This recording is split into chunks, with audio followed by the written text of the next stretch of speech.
how to log in or sign in to POF account.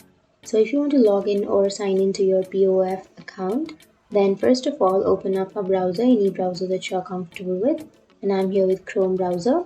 Simply go for the search bar and search for POF login. And once you've searched, here you will have www.pof.com. You can simply click on that first search and it will take you to the website.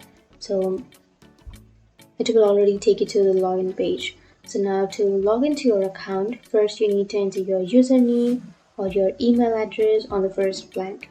And once you've entered that, now you can enter your password here on the next blank.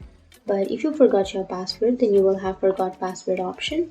You can click on forgot password and you need to enter your email, not the username.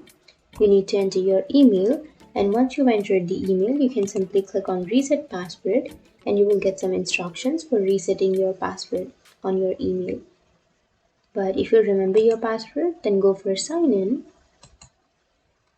and then you can sign in or log into your account, and then you can enter your information and click on login.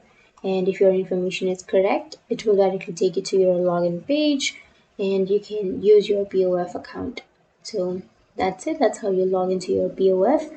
And if you have any questions, feel free to comment below. Thanks for watching.